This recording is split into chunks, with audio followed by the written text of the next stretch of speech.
clarification. But the one thing, the loop road is south of the bridge, and I just wanted to show this, and you see Main Street out of the north. And so the formal mapping action will actually tie the loop road and will travel up under the Queensboro Bridge to reach to Main Street, which right now is the end of the formal mapped street system. All right, so the next action that you'll be seeing is a zoning map amendment. This is showing the southern part of Roosevelt Island, and it's showing the current zoning, which is R7-2. Development is, and again, I'm not sure what level, so if terms are not clear, or you need to understand the terms, you should let me know. But zoning is defined by a concept called floor area ratio, and that is a number that you look at a lot and you multiply by that number to get the development potential of the site. So today, the current zoning of Roosevelt Island allows for residential development and it allows for community facility development. The community facility floor area ratio is 6.5, so 6.5 times the lot size of the development, and the residential is 3.44. We're not looking to increase those densities at all, but Kathy had mentioned the research and development activities and the corporate, the co-locating partners, and that would be a commercial use which is not allowed by the current zoning. And so what we'd be proposing to do is to do a zoning map amendment, and this is showing it, and taking the area of the Cornell campus and doing two things. The first would be to rezone it to a district called C45-5. It's a commercial district. It allows for the same amount of community facility density. It allows for the same amount of residential density, but it would also allow for commercial development at 3.4 FAR. And in addition, what you see in gray is a special district designation, and we'd be proposing to create a special Southern Roosevelt Island district that would be mapped over the campus and really actually mapped from pierhead line to pierhead line. So, and you can see the area in this particular image. The reason for the special district is that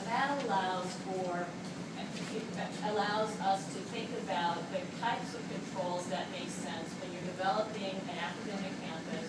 You know that it's going to be developed out over many years. You want to make sure that there's the flexibility to develop and to grow and to transform your plan as things move along and technologies are developed and different ideas are there, but at the same time provide certainty. So what we're doing and what we're thinking about and what will be coming to you in the fall is a whole package of zoning text amendments that accompany this map that will help to try to get the right balance between certainty so everybody knows what might be happening over the next decades and flexibility to make sure that Cornell can develop in the way that makes sense. It makes sense. So the next slide is really sort of a couple of the concepts that we're doing. So what you're looking at right now is actually just that special district area. And the first question that we had at Market City Planning about is a very simple one, but where is enhanced development allowed? And so the first concept that we're going to do as part of the text is create a development parcel.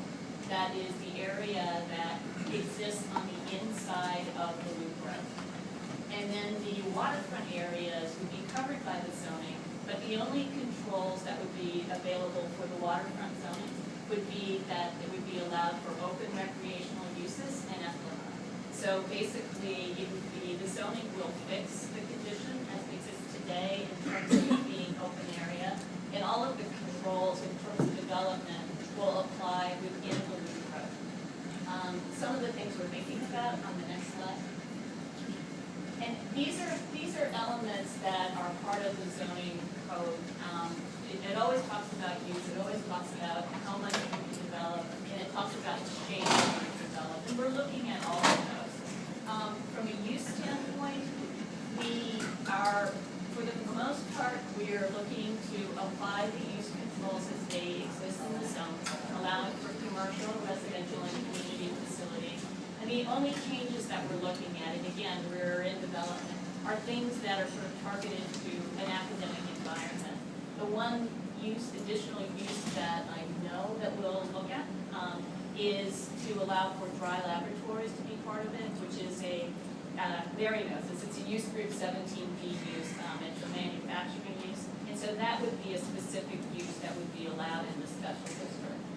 Floor area standpoint, it's the same, we're not looking for any increase in density, and the only changes that we're thinking about, or elements we're thinking about from a floor area standpoint, is to provide just the mechanics of how you figure out the right floor area for the area, and we'll talk more about that. The building envelope is, I think, where we're thinking and we're looking and we're exploring the most. There are many different controls that exist in the zoning resolution in terms of how you can sit buildings on a site. Some of them work well if you're looking at a city block, if you're looking at Manhattan or you're looking at Queens. But here what we have is a one parcel, and what we're really trying to figure out is, again, looking at the things that are important both from a campus standpoint and from a Roosevelt Island standpoint that we think should be informing the development of the campus. And so the types of things we think are really important is that there be opportunities for buildings of a variety of shapes and sizes, that there is a lot of light air that comes into the campus and that spills out into the neighborhood, and that there is a lot of open space, which is publicly accessible, that brings people into the campus and to make sure that it's not a campus that's sitting there in a vacuum, but rather it's one that really can be integrated with all of Roosevelt Island. So those are the things that we're looking at.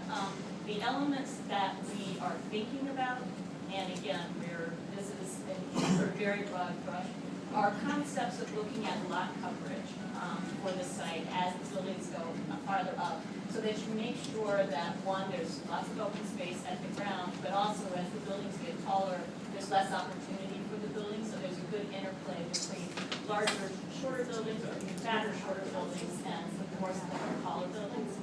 We're looking at things like height and setback controls to make sure that we're again, providing for opportunities to come into the site, as well as sort of create street walls in certain locations. We're looking at open space requirements of two parts. We'll talk about that a little bit. And then in parking, as I mentioned before, there's a parking requirement on Roosevelt Island for residential. And that's something that we would like not to encourage. So rather than having a parking requirement, what we're looking at is eliminating that requirement and replacing it with a limited amount or a specific amount of permitted parking. So that's what we're thinking about from a parking standpoint. For open space, if you want to look into the next slide, Peter. This is, again, very diagrammatic. This is just sort of giving a sense of some of the elements that we think are important. And again, this is the northern side. Queensboro Bridge is over here, sort of looking down. And the areas that you see in gold and in the red dotted lines are some of the things that we're thinking should be required. So if you look kind of catty-corner, you see that there's kind of a pathway that's heading from the northeast, northwest, down to the southeast. We think it's really important to create a point of entry into the campus and create a walkway that actually goes through the building so that there is this interplay between how pedestrians might use the space and the campus itself. We also, the red line is indicative of that we want to have the opportunity, there's an east side and a west side of the island, and we want to make sure that there are pathways that actually connect the east side to the west side. And then we also think that there needs to be at least one really nice, great gathering spot that's in the middle of the campus that is open to the public. And so, again, there's a notion that there'll be a central open area. We'll work on the details and we'll work on the elements, but those are things that we know will be part of the text, and then there'll be measures for how that gets built out in conjunction with the project. So that's kind of what we're thinking about for the text. And then the last slide, I believe it's the last slide, is really the last action is the fact that the city owns this parcel, and one of the things that part of the public review is a disposition of city-owned property. So we don't have any graphic